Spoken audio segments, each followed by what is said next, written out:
Hi everyone, I'm Natalie from MyProgression, and this is video 2 in a 2-part series on teaching reading comprehension. If you haven't watched part 1 yet, I highly recommend you do that first. In that video, we talked through VIPERs and the 7 core strategies for comprehension. In this video, we will go through the structure of a comprehension lesson and some engaging ways to inject fun into your lessons.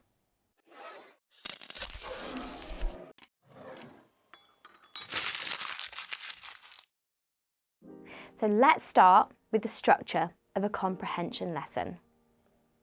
It's so important that we set the children up to succeed and basically hold their hand initially, leading and guiding them through the comprehension process. As the children progress, you can then relinquish the support and the children can rely on the skills learned and gained through excellent teaching. Start your lesson by introducing the text. Be enthusiastic about the text being read and inform the children that they'll be answering questions on the text, but we will be helping each other out as we go along. Remember, this is not a test, we are teaching a skill. Introduce the text. Discuss what genre it may be. Read the title and any introduction and enthuse. Always use the opportunity to teach or reteach the features of a genre. Question and discuss. Use your assessment for learning or AFL constantly. Modelling good practice or guided practice. So read the text to the children with the class following along. This practice will model good, fluent reading and use intonation through your voice and allow the class to gain a sense of what the text is about. Use your storytelling skills to engage the children and help them emotionally connect with the text. See our video on storytelling for more. And whilst you're there, like, subscribe and click on the bell to keep hearing more from MyProgression. Once you've read your book or chapter, read the questions to the children. This way they'll have an idea of the information they're going to be looking for when they read it through again. If they can answer the questions after reading as a class, great. But see what else they could take away from reading through again.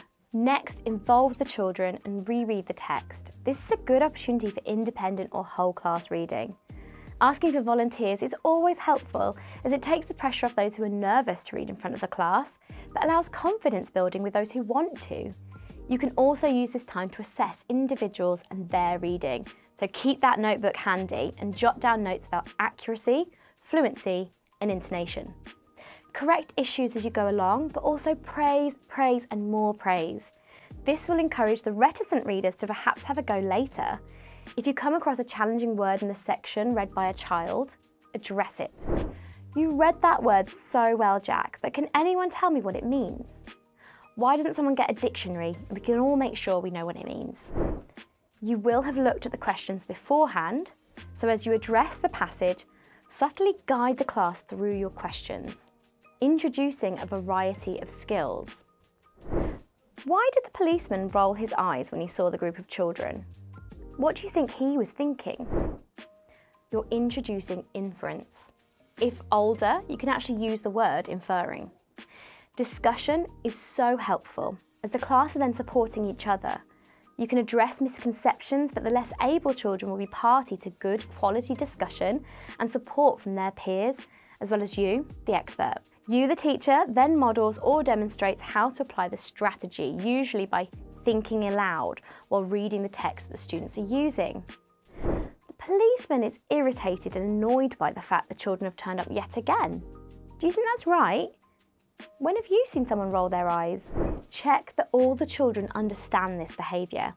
You can even tell them something of yourself, which the children love, with a "My partner rolls their eyes at me every time we're watching something and I turn the telly over to check the football scores." Read through the questions to be answered and discuss them, suggesting where they may look for the answers. Introduce the skill of skimming and scanning a text. You can make a game of this. Skim and scan, find me the answer to the questions I ask. Hands up as soon as you found it. What colour shorts does Jack wear? Who was the first to find the treasure? And what was the puppy called? These sorts of games make it fun, but also teach skimming a text for retrieval of information. We would normally consider reading comprehension to be children writing down answers in sentences, working independently. But how about working in pairs, discussing the answers, and both pairs writing down the same answer?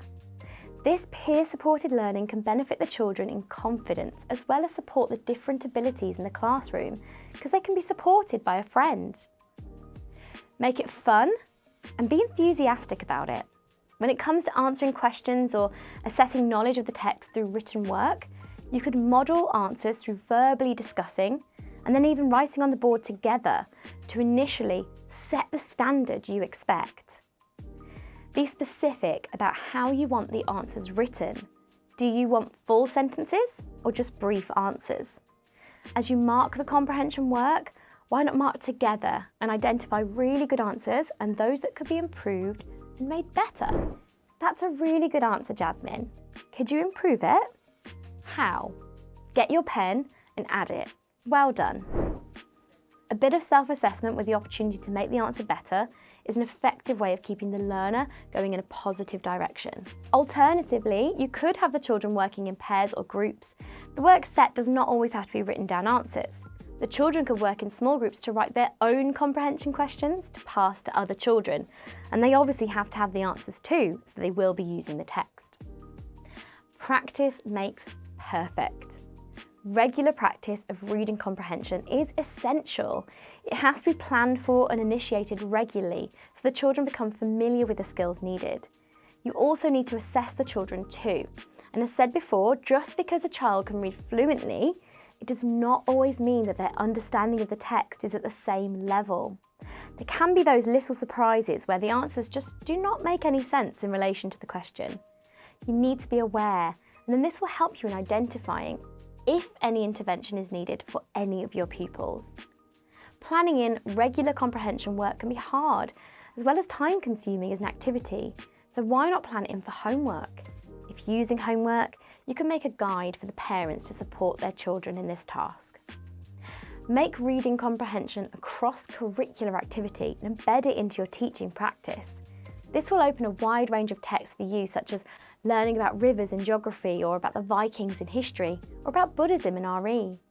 Embed questions into your teaching practice and explicitly use comprehension terminology. As the children progress through the years, the scaffold of the teacher support can be withdrawn and more independence can be given to the students. Hopefully, you will have instilled a confidence into the children to read an unknown text and be able to retrieve information to answer a range of ideas. Here are some great reading comprehension tasks you can use in your lessons to keep them engaging. Let the children be the teacher and write the questions. They need the answers too. Work in pairs to retrieve the answers. Word search, find the word. Search for the synonym or antonym, so find the word that means very upset or the opposite. True or false, like does the character wear glasses? Find unknown words and use the dictionary to find the meaning. Sequencing events in the story read. Complete the sentence. Children skim and scan the text to find the correct or missing word. Beat the expert, quick fire retrieval questions and just write down the one-worded answer. Retelling the story. What happens next? Hot seating, where the children take on the role of the characters in the text and are asked questions. The children answer from the perspective of the character. There's no marking, but it's fun. Understanding the assessment focuses for reading. There are 7 assessment focuses, or AFs, for reading that describe the key elements of performance in this attainment target. They're linked to the National Curriculum Programmes of Study, and the level descriptions are designed to give a detailed, analytic view of pupils' attainment across all the key stages and in all types of reading. As you assess reading papers against a marking scheme, you'll become increasingly familiar with the assessment focuses. It is worth printing a copy and having it available to you to act as a prompt. We've included a link below to the AFs. What tips and ideas do you have to support reading comprehension? Do you find it easy or hard to teach comprehension? We would love to hear your experience of teaching reading comprehension and what works in your classroom. Please drop a comment in the comments box. Whilst you're there, why not like and subscribe to MyProgression and click on the bell to hear more from us. I've been Natalie, and let's keep your career in motion.